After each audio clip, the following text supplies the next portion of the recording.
365 ദിവസത്തെ കാലാവധിയുള്ള പുതിയ metro pass പുറത്തിറക്കി ഖത്തർ റെയിൽ. 990 ഖത്തർ റിയാൽ വിലയുള്ള പാസ് ഉപയോഗിച്ച് ദോഹ മെട്രോയിലും ലുസൈൽ ട്രാമിലും പരിധിയില്ലാതെ യാത്ര ചെയ്യാം. വിദേശ രാഷ്ട്രങ്ങളുമായുള്ള വ്യാപാരത്തിൽ കുതിപ്പ് രേഖപ്പെടുത്തി ഖത്തർ. കഴിഞ്ഞ വർഷം 476 ബില്യൺ റിയാൽ മൂല്യമുള്ള ഇടപാടുകളാണ് നടന്നത്. റോഹിംഗ്യൻ അഭയാർത്ഥികളുടെ ആരോഗ്യ സേവനങ്ങളുടെ ഗുണനിലവാരം മെച്ചപ്പെടുത്തുന്നതിനും വ്യാപിക്കുന്നതിനും പദ്ധതിയുമായി Qatar red crescent society. Qatar friend for ഡെവലപ്മെന്റിന്റെ ധനസഹായത്തോടെ റോഹിംഗ്യൻ അഭയാർത്ഥി ക്യാമ്പുകളിലെ ആരോഗ്യ സാഹചര്യങ്ങൾ മെച്ചപ്പെടുത്താനാണ് ലക്ഷ്യമിടുന്നത്.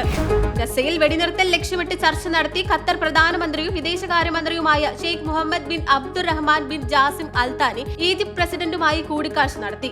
ഇരു രാഷ്ട്രങ്ങളിലെയും മുതിർന്ന ഉദ്യോഗസ്ഥരും കൂടിക്കാഴ്ചയിൽ പങ്കെടുത്തു.